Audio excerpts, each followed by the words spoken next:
नमस्कार दोस्तों। आज जैसे कि आपको पता है कि हमारे भारतवर्ष के फाइनेंस मिनिस्टर ने आज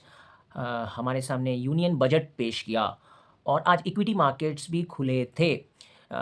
यूनियन बजट पेश करने के बाद इक्विटी मार्केट्स भारतीय शेयर बाज़ार ने पूरी तरीके से नेगेटिवली रिएक्ट अ, किया और करीब-करीब निफ्टी को जो जब मैंने लास्ट देखा करीब-करीब 320 पर तो करीब 24,700 35 या 730 में था, तो मार्केट बहुत तेज़ी से आज टूटते हुए दिखा, सेंसेक्स और निफ्टी टूटते हुए नज़र आए। जब सुबह मार्केट खुले तो थोड़ा पॉज़िटिव दिख रहा था। मैंने पहले भी आप सबको बोला था मार्केट्स वॉलेटाइल रहेंगे, सोच समझ के उतरिएगा आज और वही हुआ। इक्विटी मार्केट्स ने आज बजट वाले दिन बिल्कुल ही नेगेटिवली रिएक्ट किया और कई शेयर बुरी तरीके से टूटते हुए नज़र आए और साथ-साथ में गोल्ड और सिल्वर एमसीएक्स में टूटते हुए नज़र आए और इनके प्राइसेस काफ़ी नीचे गए। तो हम थोड़ा देखते हैं ये भारतीय बाज़ार, इंडियन इक्विटी मार्केट्स इस बजट पर क्यों इतना नेगेटिव रहा? देखिए मैंने पहले ही आपने अगर मेरे पहले के वीडियोज़ देखे हैं होंगे, कुछ दिन पहले के वीडियोज़, मैं तो पहले से ही मैंने इस बजट से उम्मीद नहीं किया था। मेरे अनुमान के मुताबिक जैसे मैंने कहा था जिस हिसाब से इंडियन गवर्नमेंट के ऊपर ये जो फिस्कल डेफ़िसिट है, तो ये इसी को देखकर मैंने पहले ही कहा था कुछ ज़्यादा एक्सपेक्टेशन नहीं रखने के लिए क्योंकि ये जो जैसा फिज़िकल डेफ़िसिट है, तो उस पर मेरे को लग भी रहा था सरकार जैसा सिचुएशन चल रहा है, सरकार काफ़ी डिफेंसिव बजट रखेगी, कोई ज़्यादा बड़ा हेडलाइन या इवेंटफुल बजट रहेगा नहीं। मैंने पहले भी कहा था और ठीक वैसे ही हुआ और देखिए, ये 1-2 दिन से शायद जब से ये इकोनॉमिक सर्वे आया, शायद बाज़ार थोड़ा पॉज़िटिव मोड में दिख रहा था और कुछ एक्सपेक्टेशन बनाया था कि कुछ ना कुछ बाज़ार के लिए हो सकता है इस बजट में अच्छा आए। बाज़ार ने हो सकता है ये सोचा होगा कि लॉन्ग टर्म कैपिटल गेन्स और शॉर्ट टर्म कैपिटल गेन्स पे सरकार कुछ राहत दे। लेकिन उसमें तो कुछ राहत नहीं मिला और एक न्यूज़ और नेगेटिव रहा कि जैसे कि सरकार ने फ्यूचर एंड ऑप्शन मार्केट में एसटीटी चार्जेस और बढ़ा दिए और ये न्यूज़ आते ही जिस हिसाब से जब ही ये न्यूज़ आया उसी के बाद सेंसेक्स हो गया या निफ्टी इंडेक्स हो गया बिल्कुल नीचे चल टूटते हुए नज़र आया। देखिए एक चीज़ है कि एफआईआईज़ के लिए कुछ भी नहीं रहा। एफआईआईज़ ने जो फॉरेन इंस्टीट्यूशनल इन्वेस्टर्स हैं उन्होंने कुछ एक्सपेक्टेशंस रखे थे इस बजट से कि कुछ ना कुछ उनको मिलेगा, लेकिन उनको कुछ मिला तो नहीं और एक्स्ट्रा नेगेटिव उनके लिए रहा ये एसटीटी चार्जेस उनके लिए बढ़ जाना। क्योंकि मेनली आप अगर कल मार्केट खुलेंगे, आप देखेंगे मार्केट और नीचे आते हुए क्योंकि जो एफपीआईज़ हैं, फॉरेन पोर्टफोलियो इन्वेस्टर्स, जो हेज फंड्स हैं, मैं स्पेसिफिकली तो हेज फंड्स क्या करते हैं, जभी भी वो कोई शेयर पे लॉन्ग जाते हैं, तो वो फ्यूचर एंड ऑप्शंस में जाके वो हेज करते हैं। तो जब एसटीटी चार्जेस बढ़ जाते हैं, तो वहाँ उनकी कॉस्टिंग बढ़ जाएगी जिसके वजह से आपको देखने को मिला कि मार्केट बहुत नेगेटिव रहा और एफआईआईज़ होल्डिंग काफ़ी निकल गई होगी आज बाज़ार से और कल भी आपको यही देखने को मिलेगा। मार्केट हो सकता है नेगेटिव रहे, ये सप्ताह नेगेटिव रहे और जैसे कि बायबैक ऑप्शंस में भी बाज़ार के लिए जो दिखे देखिए रिटेल निवेशकों के लिए तो कोई अलग से उसमें चार्जेस नहीं दिखे, कोई टैक्स नहीं दिखा। उनको केवल कैपिटल गेन्स में देखा जाएगा, लेकिन प्रोमोटर्स के लिए उधर कोई राहत नहीं मिला वो एक ही रहा। तो ये सब मिला-जुला ये सब न्यूज़ जो लोग एक्सपेक्ट कर रहे थे कैपिटल गेन्स में छूट या शॉर्ट टर्म कैपिटल गेन्स में छूट मिलेगा, वो तो नहीं रहा लेकिन एक्स्ट्रा और नेगेटिव हो गया मार्केट के लिए और थोड़ा मैं ये भी कहूँगा लास्ट लास्ट 10 सालों में ये जो मार्केट में जो टैक्सेस हैं, उसमें बार-बार परिवर्तन लाना, चेंजेस लाना ये सही नहीं है। किसी भी एक जगह मतलब कोई स्टेबिलिटी नहीं दिखी इन मार्केट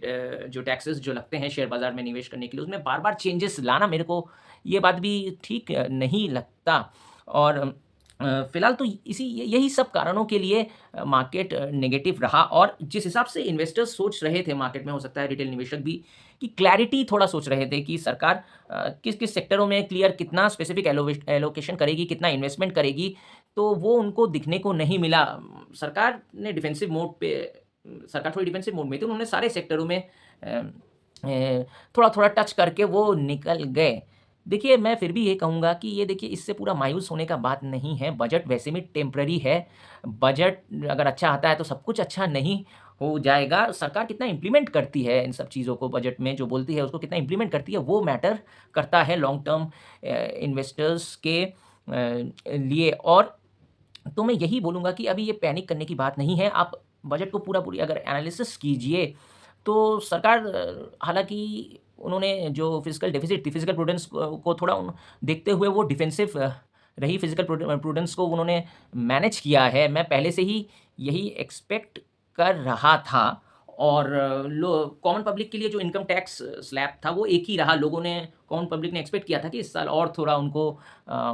छुटकारा मिलेगा टैक्स में, तो इनकम टैक्स में, टैक्स स्लैब में चेंजेज़ होंगे, तो वो भी नहीं आया। फ़िलहाल जो सरकार ने कोशिश किया है, जो स्मॉल स्केल इंडस्ट्रीज़ हैं, एमएसएमई हैं,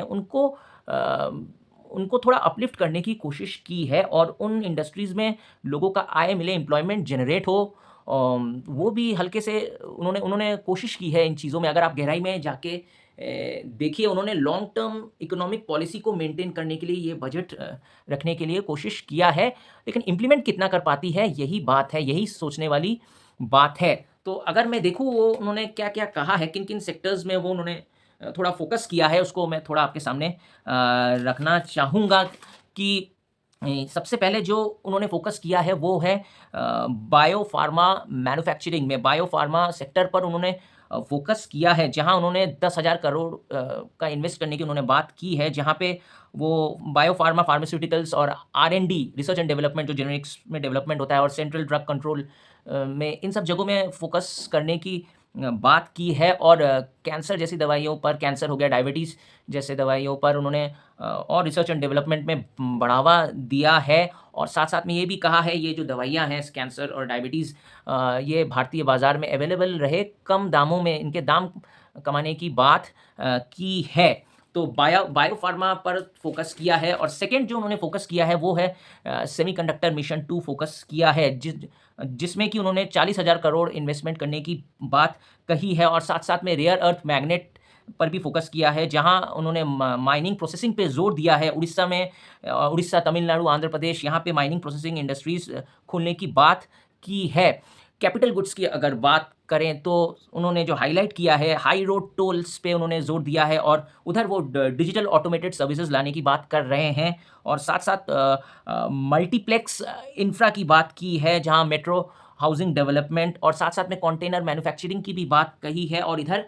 10,000 करोड़ रुपए इन्वेस्ट करने की उन्होंने बात की है। तो इन शॉर्ट अगर देखा जाए, फिलहाल इंफ्रा को थोड़ा पुश दिया है पिछले बजट से, जहाँ पिछले बजट में इंफ्रास्ट्रक्चर में 11,000 करोड़ का बजट रखा था, तो इस साल वो बढ़ा के 12,229 करोड़ का रखा है। तो हल्का-सा इंफ्रा पे उन्होंने पुश किया है, इंफ्रा पे थोड़ा फ़ोकस किया है, जहाँ पे उन्होंने वाटरवे पोर्ट्स की भी बात की है, पोर्ट्स डेवलपमेंट की भी बात की है, पोर्ट्स कनेक्टिविटी की भी उन्होंने साथ-साथ में बात की है। उधर टेक्सटाइल पर भी थोड़ा ज़ोर दिया है, जैसे कि नेशनल फाइबर टेक्नोलॉजी अपग्रेडेशन की बात की है, नेशनल हैंडलूम और हैंडीक्राफ्ट जो हमारे कॉमन पुराने डोमेस्टिक सेक्टर हुआ करते थे, इन पर ज़ोर दिया है और कहा है इनके अपलिफ्टमेंट के बारे में, जिनके वजह से हो सकता है वीवर्स को बेनिफिट मिले और टेक्सटाइल इकोसिस्टम को डेवलप करने की बात की है, जो कि टेक्सटाइल इकोसिस्टम डेवलपमेंट की उन्होंने पर्टिकुलर बात किया है और मेगा टेक्सटाइल पार्क जो तैयार होगा, उन्होंने स्पेसिफिकली कहा है manufacturing of mega textile park. तो ये जो स्मॉल स्केल इंडस्ट्रीज़ है, इन स्मॉल स्केल इंडस्ट्रीज़ में से आपको पता है मैक्सिमम भारतीय एम्प्लॉयड रहते हैं, तो इन सेक्टरों को अगर बढ़ावा मिलेगा तो यहाँ एम्प्लॉयमेंट अपॉर्च्युनिटीज़ भी बढ़ेंगी। तो ये चीज़ देखा है सरकार ने, तो लॉन्ग टर्म चीज़ देखने की कोशिश की है, जो कि अगर इकोनॉमी की तरफ से अगर आप देखेंगे तो ये अच्छा होगा। उधर थोड़ा स्पोर्ट्स की तरफ भी ध्यान दिया है, जहाँ sports goods manufacturing, sports goods कम दाम पे मिलेंगे और साथ-साथ में खेलो इंडिया मिशन पर भी उन्होंने बात किया है, जिसमें कि स्पोर्ट्स जो अच्छे स्पोर्ट्समैन जो अच्छा करेंगे, तो उनको प्रमोट किया जाएगा। तो ये जो लोग खेल में रुचि रखते हैं, स्पोर्ट्समैन लोगों के लिए भी अच्छा है और साथ-साथ में एमएसएमई जो इन्वेस्टमेंट के लिए जो उन्होंने कहा है, चैंपियन एमएसएमई डेवलपमेंट की बात की है, मीडियम स्केल स्मॉल इंडस्ट्रीज़ पे उन्होंने खासकर ज़ोर दिया है और 10,000 करोड़ इन्वेस्ट करने की बात कही है। तो ये कुछ जगह पॉज़िटिव लगते हुए नज़र आ रहे हैं। इसके अलावा अगर देखें तो सरकार ने टच किया है हल्का-सा कार्बन कैप्चर यूटिलाइज़ेशन की बात की है, जहाँ कार्बन कैप्चर टेक्नोलॉजी जैसे सीमेंट आ गया, स्टील हो गया, इलेक्ट्रिसिटी हो गया, इन सब जगह पर भी 20,000 करोड़ इन्वेस्ट करेगी फॉर नेक्स्ट 5 ईयर्स। और साथ में उन्होंने ये भी कहा है कि टियर 2 और टियर 3 सिटीज़ में भी फ़ोकस करेगी सरकार और सिटी इकोनॉमिक इंफ्रास्ट्रक्चर और डेवलपमेंट के लिए सरकार 5,000 करोड़ इन्वेस्ट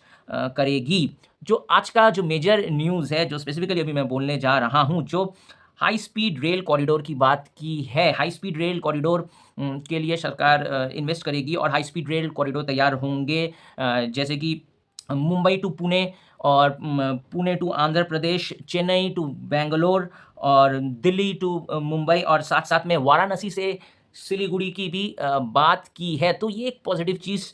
निकल के आई है। और साथ में एक चीज़ नया इस बार किया है कि सरकार ने ईस्ट की तरफ भी थोड़ा ध्यान दिया है, जहाँ पे सरकार ने बंगाल के लिए भी सोचा है इस साल, जो कि उन्होंने कहा है वाराणसी से डानकुनी टू सूरत, जो इंडस्ट्रियल कॉरिडोर की उन्होंने जो कॉरिडोर की बात की है, डानकुनी टू सिलीगुड़ी, ये भी एक पॉज़िटिव चीज़ है। मतलब गिफ्ट सिटी को कहीं न कहीं डानकुनी से कनेक्ट करने की बात की है, तो ये वेस्ट बंगाल के लिए एक अच्छा साबित हो सकता है। हालाँकि सामने इलेक्शन आ रहे हैं इस बार, तो सरकार कितना इम्प्लीमेंट करती है कि नहीं, मेरा यही देखना है कि इस बार बंगाल इलेक्शंस में अगर मान लीजिए बीजेपी अगर नहीं भी आती है, तो उनका इस चीज़ पे कैसा फिर वो फ़ोकस करते हैं। इस चीज़ को अगर वहाँ नहीं जीतती है, तब भी इम्प्लीमेंट करती है कि नहीं, ये देखने वाली बात है। तो ये अगर होता है तो थोड़ा बंगाल में भी डेवलपमेंट की बात सोची गई है, जो कि पिछले आपने देखा होगा जो बजट आया था उसमें कहीं न कहीं वेस्ट बंगाल को कुछ नहीं मिल रहा था। तो ये एक अच्छी चीज़ है और साथ-साथ में यूपी की तरफ भी बहुत ज़्यादा फ़ोकस किया है, जहाँ डेवलपमेंट की बात की है, एआई हब की बात की है, लखनऊ में एआई हब सेटअप करने की बात की है और कई डेवलपमेंट की बात की है यूपी में, तो वो भी फ़ोकस में रहा। साथ-साथ में बिहार में भी उन्होंने कई डेवलपमेंट की बात की है। उधर एक और चीज़ मैं बोलूँगा, उन्होंने कॉर्पोरेट बॉन्ड मेकिंग मार्केट की भी बात की है, सरकार ने फ़ोकस किया है और 100 crore rupee for one bond issue की उन्होंने बात की है, म्युनिसिपल बॉन्ड्स की अगर मैं बात करूँ। और एक और चीज़ फ़ोकस किया है, आत्मनिर्भर भारत निधि के लिए उन्होंने 200 करोड़ रुपए देने की बात की है। तो ये जो चीज़ उन्होंने किया है, इतना कुछ बोला है, कहीं न कहीं सोच रही है भारत को इस बार आत्मनिर्भर होने के लिए, जिस हिसाब से जियोपॉलिटिकल सिचुएशंस आए हैं। और साथ-साथ में डिफेंस में भी डिफेंस के बजट में भी अगर देखूँ तो डिफेंस के एलोकेशन थोड़े बड़े हैं पिछले बजट से, लेकिन मार्केट जिस हिसाब से सोच रही थी उस हिसाब से नहीं बढ़े हैं। और तो इसी की वजह से मार्केट थोड़ा निराश भी रहा कि पर्टिकुलर सेक्टर्स में कितना-कितना एलोकेशन किया, ये कुछ क्लियर नहीं किया है। थोड़ा-थोड़ा सब सेक्टर्स के लिए टच करके चले गए हैं।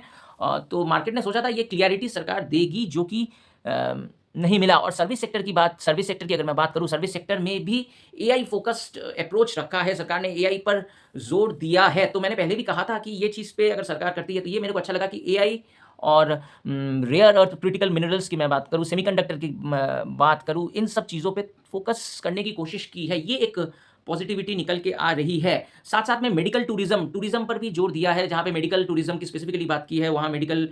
वैल्यू की बात की है, जहाँ 5 बड़े मेडिकल हब्स मैन्युफैक्चर होंगे और health care research and development की भी बात की है, वहाँ डायग्नोस्टिक में भी फ़ोकस किया जाएगा। और एक और चीज़ जो युवा के लिए बहुत अच्छा रहा है, मैं एजुकेशन सेक्टर पे थोड़ा ज़ोर देने की बात कर रहा था। हालाँकि एजुकेशन सेक्टर पे भी बात किया है, जो कि मेरे को अच्छा लगा है, जैसे एनिमेशन टेक्नोलॉजी पे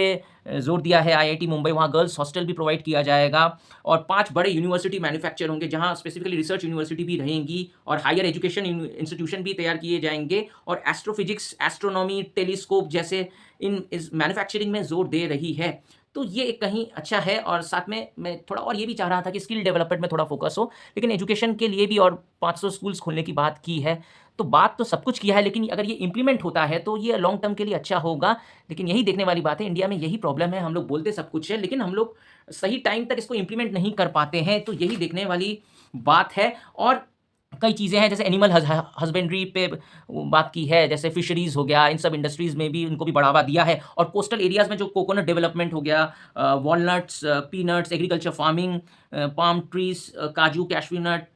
सैंडलवुड, तो ये जो पुराने सैंडलवुड को बढ़ावा, मैन्युफैक्चरिंग सैंडलवुड उत्पादन की बात की है, तो ये सब चीज़ों में अगर बढ़ावा मिलता है, तो कहीं न कहीं इन सब चीज़ों में एम्प्लॉयमेंट भी बढ़ेगा और ये सब हमारे पुराने इंडस्ट्रीज़ हैं, मेनली डोमेस्टिक को इंडस्ट्रीज़ को फ़ोकस किया है सरकार ने। तो ऑल ओवर हो सकता है मार्केट के लिए शॉर्ट टर्म के लिए हो सकता है मायूसी छाई रहे, मार्केट को वैसा कुछ नहीं मिला, लेकिन